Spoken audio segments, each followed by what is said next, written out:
Hulagu Khan 3 lakh کا لشکر لے کر عراق، شام، فلسطین کے شہروں کو فتح کر کے مصر پر حملہ آور ہو گیا۔ اب یہ بہت خطرناک پوائنٹ تھا، کیونکہ مصر کے بعد منگولوں کا خطرہ حجاز کی مقدس سرزمین کے سامنے آ گیا تھا، جس میں مکہ مکرمہ اور مدینہ منورہ کے شہر آباد تھے۔ السلام علیکم ورحمۃ اللہ وبرکاتہ۔ انٹرسٹنگ اور معلوماتی سیریز تاریخی فیصلے میں آپ سب کو ویلکم۔ ناظرین، آج ہم ایک ایسا ہسٹورک ڈیسیجن سننے جا رہے ہیں جس کے نتیجے میں نہ صرف عالم اسلام کو سیاسی طور پر نئی زندگی ملی تھی، بلکہ حرمین شریفین میں بھی ایک بہت بڑا خطرہ ٹل گیا تھا۔ اس ڈیسیجن نے خاص طور پر مسلمانوں کی تاریخ پر گہرا اثر ڈالا ہے۔ یہ فیصلہ تھا سلطان مصر سیف الدین قطز اور رکن الدین بیبرس کا دنیا کی سب سے ظالم اور سفاک قوم منگولوں سے جنگ کرنے کا فیصلہ۔ ناظرین، اس فیصلے کی تاریخی اہمیت کو سمجھنے سے پہلے ہمیں اس صدی کے حالات کو جاننا بھی امپورٹنٹ ہے۔ یہ بات 13ویں صدی عیسوی کی ہے، جو عالم اسلام کے لیے نہایت ہولناک ثابت ہوئی ہے۔ اس صدی میں جتنے مسلمان شہید ہوئے، اتنے شاید نہ اس سے پہلے شہید ہوئے تھے، نہ اس کے بعد آج تک شہید ہوئے ہیں۔ مسلمانوں کی اتنی بڑی تباہی کا یہ طوفان سن 1219 عیسوی میں منگولیا سے اٹھا تھا، جو 1 کروڑ مسلمانوں کو بہا کر لے گیا۔ منگولوں نے چنگیز خان کی لیڈرشپ میں پہلے تو چین کی عظیم تاریخی سلطنت کو برباد کیا، پھر اس نے مسلمانوں کے علاقوں کا رخ کرتے ہوئے سمرقند، بخارا، تاشقند سے لے کر خراسان کے علاقے برات اور نیشا پور سے لے کر دریائے سندھ کے ساحلی علاقوں تک تباہی اور بربادی کی داستانیں رقم کری۔ سینٹرل ایشیا اور چین کے بعد ایسٹرن یورپ اور روس کے علاقے چنگیز خان کا شکار بنے۔ پھر 1227 عیسوی میں چنگیز خان کے مرنے کے بعد اوکتائی خان اس کا جانشین بنا۔ 1246 عیسوی میں اوکتائی خان کا بیٹا تیسرا خاقان اعظم چنا گیا۔ یہ سلسلہ آگے بھی اسی طرح جاری رہا۔ ناظرین، خاقان کی تبدیلیوں کے باوجود بھی منگول سلطنت کے حملے ارد گرد کے علاقوں میں جاری رہے، اور اب ان کا نشانہ مسلمانوں کے علاوہ دوسری قومیں بھی بننے لگی، جن میں یورپین اور رشین قومیں بھی شامل تھیں۔ اس کے بعد سن 1258 عیسوی میں ہلاکو خان نے بغداد پر حملہ کر کے مسلمانوں کی خلافت عباسیہ کا خاتمہ کر دیا۔ بغداد کے ساتھ ہی موصل، حلب اور دمشق کے علاقے بھی ہلاکو خان کے ہاتھ فتح ہو گئے۔ اس طرح منگولوں کا یہ خونی کھیل سینٹرل ایشیا سے نکل کر ایران، افغانستان، چین، روس اور ہندوستان کے اکثر علاقوں، ایسٹرن یورپ، شام، فلسطین اور عراق کو تباہ و برباد کر کے مصر کے دروازے تک پہنچ گیا تھا۔ مختصر یہ کہ 13ویں صدی عیسوی کے مڈ میں منگول سینٹرل ایشیا سے نکل کر چاروں طرف پھیل گئے تھے، اور ہر طرف ان کی قتل و غارت گری اور فتوحات جاری تھیں۔ یہ ساری تفصیل بتانے کا مقصد اور ریزن یہ ہے کہ جس وقت منگول مصر پہنچے، اس وقت یہ کتنے مضبوط اور کوئی بھی ان کے سامنے رک نہیں پا رہا تھا۔ ان کا خوف ہر طرف غالب تھا۔ منگول سلطنت اس وقت 4 حصوں میں ڈیوائیڈ ہو چکی تھی، مگر ان کا خان، ان کا لیڈر اب بھی پوری سلطنت کا حکمران سمجھا جاتا تھا۔ ایسے میں ہلاکو خان 3 لاکھ کا لشکر لے کر عراق، شام، فلسطین کے شہروں کو فتح کر کے مصر پر حملہ آور ہو گیا۔ اب یہ بہت خطرناک پوائنٹ تھا، کیونکہ مصر کے بعد منگولوں کا خطرہ حجاز کی مقدس سرزمین کے سامنے آ گیا تھا، جس میں مکہ مکرمہ اور مدینہ منورہ کے شہر آباد تھے۔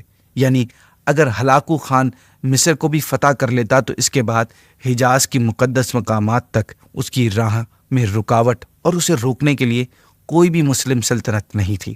لہٰذا حرمین شریفین کی حفاظت اور مسلمانوں کو منگولوں کے ظلم و ستم سے بچانے کے لیے مصر کے حاکم سلطان سیف الدین قطز اور ان کے سپہ سالار رکن الدین بیبرس نے آپسی مشاورت کے بعد دنیا کی ظالم ترین انسانوں کی کھوپڑیوں سے مینار بنانے والی قوم منگولوں کے خلاف جنگ کرنے کا فیصلہ کیا۔ پھر وہ وقت آیا کہ سن 1260 میں رمضان المبارک کے مہینے میں مصر اور شام کے سرحدی علاقے عین جالود کے مقام پر ہلاکو خان کی 3 لاکھ فوج مسلمانوں کے 20,000 کے مختصر لشکر کے سامنے کھڑی تھی۔ ناظرین، مسلمانوں کی فوج کسی بھی طرح سے ان 3 لاکھ کا لشکر مقابلے کرنے کی قابل نہیں تھی، اور اب مصر کی شکست کا مطلب تھا کہ ہلاکو خان کی رسائی حجاز مقدس کے شہروں اور حرمین شریفین تک ہو جاتی، اور پھر مراکش، نارتھ افریقہ کے مسلم علاقے، اور پھر اندلس۔ مگر اس موقع پر اللہ پاک کی طرف سے مسلمانوں کے لیے مدد آئی، اور اللہ پاک نے اپنی مدد سے عالم اسلام کو بچا لیا۔ چنانچہ ہوا کچھ یوں کہ ہلاکو خان کو اپنی فوج کا ایک بہت بڑا حصہ لے کر قراقرم واپس جانا پڑا۔ اصل میں ہوا یہ تھا کہ قراقرم کے چوتھا خان، خاقان اعظم منگو خان مر گیا تھا، جس کی وجہ سے دنیا بھر سے منگول شہزادے قراقرم کے مرکزی جرگے میں شرکت کے لیے قراقرم جا رہے تھے۔ اسی وجہ سے ناظرین، ہلاکو خان بھی اپنے نائب قطبگا خان کو 20,000 کا لشکر سونپ کر واپس قراقرم کی جانب روانہ ہونا پڑا۔ ہلاکو خان کے جانے کے بعد 15 رمضان 1260 عیسوی میں عین جالوت کے میدان میں منگول سالار قطبگا خان اپنے لشکر کے ساتھ موجود تھا کہ سلطان اور امیر رکن الدین بیبرس مصر کی افواج کے ساتھ میدان میں آ پہنچے۔ اب ہلاکو خان کی روانگی کے بعد دونوں لشکروں میں سپاہیوں کی تعداد تقریباً برابر ہو چکی تھی، کیونکہ منگول کا لشکر کا بڑا حصہ ہلاکو خان اپنے ساتھ لے گیا تھا۔ ناظرین، رکن الدین بیبرس، جن کے ہاتھ میں مسلمانوں کی فوج کی کمان تھی، یہ منگولوں کے قصے سن کر کہا کرتے تھے کہ وقت آنے دو، ہم ان وحشیوں کو بتا دیں گے کہ صرف وہی لڑنا نہیں جانتے، بلکہ دنیا میں کچھ ایسے لوگ بھی ہیں جو ان کی گردنیں دبوچ سکتے ہیں۔ اور اب وہ وقت آ پہنچا تھا۔ قطبگا خان کو ہلاکو خان کی طرف سے واضح ہدایت تھی کہ اس کی واپسی تک اسی جگہ قیام کرے اور مصر پر ہرگز حملہ آور نہ ہو۔ رکن الدین بیبرس کو جب ہلاکو خان کی واپسی کی اطلاع ملی تو انہیں سلطان کو فوراً منگولوں پر حملہ کرنے کا مشورہ دیا، تاکہ ہلاکو خان کے آ جانے کے بعد منگولوں کی تعداد میں اضافہ نہ ہو جائے۔ چنانچہ سلطان کا حکم ملنے کے بعد رکن الدین بیبرس نے باقاعدہ طور پر آگے بڑھ کر منگولوں کے لشکروں پر حملہ کر دیا۔ عین جالوت کی اس تاریخی جنگ میں رکن الدین بیبرس نے منگولوں کو شکست دینے کے لیے وہی جنگی تدبیر، وہی اسٹریٹجی اپنائی جو منگول جنگوں میں اختیار کیا کرتے تھے۔ وہ یہ کہ رکن الدین اپنے چند دستے ایک گھاٹی میں گھات سے لگا کر بٹھا دیے، اور منگولوں کو یہ ظاہر کیا کہ مسلمانوں کی تعداد کم ہے اور ان کے حوصلے پست ہوتے جا رہے ہیں۔ منگول اس چال میں آ کر ان پر حملہ کرتے کرتے آگے تک آ گئے اور بالآخر گھاٹی میں پہنچ کر پھنس گئے۔ یہ گھات لگا کر دشمن کو تنگ جگہ لا کر پھنسانا انہی منگولوں کا طریقہ تھا، جس کو ان کا سپہ سالار قطبگا خان اپنے طاقت کے غرور اور ماضی کی فتوحات کے نشے میں غرق ہونے کی وجہ سے سمجھ نہیں پایا۔ گھاٹی میں گھات لگائے مصری دستوں نے منگولوں کو گھاٹی میں پھنسا کر ان پر تابڑ توڑ حملہ کرنا شروع کر دیا، اور اس وقت تک ان پر لگاتار حملہ کرتے رہے جب تک وہ تہس نہس نہیں ہوئے۔ منگول لشکر میں افراتفری پھیل گئی اور وہ دونوں اطراف سے مسلمانوں میں گھر گئے۔ اب بیبرس نے منگول فوج کا قتل عام کرنا شروع کر دیا اور انہیں اس بری طرح سے مارا کہ تاریخ میں اس سے پہلے منگولوں کے ساتھ پہلے کبھی ایسا نہیں ہوا تھا۔ قطبگا خان بیبرس کے ہاتھوں گرفتار ہوا اور بیبرس نے اسے عبرت کا نشان بناتے ہوئے واصل جہنم کر دیا۔ ناظرین، اس جنگ میں منگول لشکر مکمل طور پر قتل یا گرفتار ہوا تھا۔ قاہرہ کی گلیوں میں قطبگا خان کی لاش کو منگول قیدیوں کے ساتھ پھرایا گیا تاکہ ہر ظالم اس کی موت سے عبرت حاصل کرے، اور اس کے بعد ان منگول قیدیوں کو بھی سزائے موت دے دی گئی۔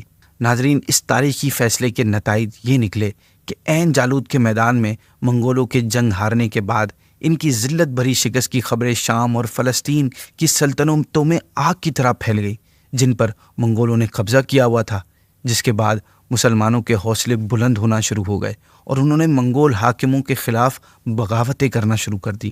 پھر جگہ جگہ سے یہ خبریں آنے لگ گئی کہ مسلمانوں نے منگولوں سے اپنے شہر واپس لینا شروع کر دیے ہیں۔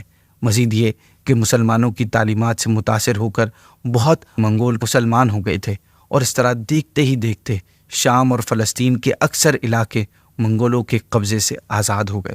اس طرح منگولیا سے اٹھنے والی کالی آندھی 40 سال تک مظلوم مسلمانوں کا خون پی کر 1260 عیسوی میں عین جالوت کے میدان میں رکن الدین بیبرس کے ہاتھوں اپنے انجام کو پہنچ گئی۔ اگرچہ اس کے بعد بھی منگولوں نے مسلمانوں کے علاقوں پر کئی حملے کیے، مگر ان کے قابل شکست رہنے کا تاثر جو امپریشن تھا وہ ختم ہو گیا تھا، اور اب مسلمان ہر جگہ پر ڈٹ کر ان سے فائٹ کر رہے تھے۔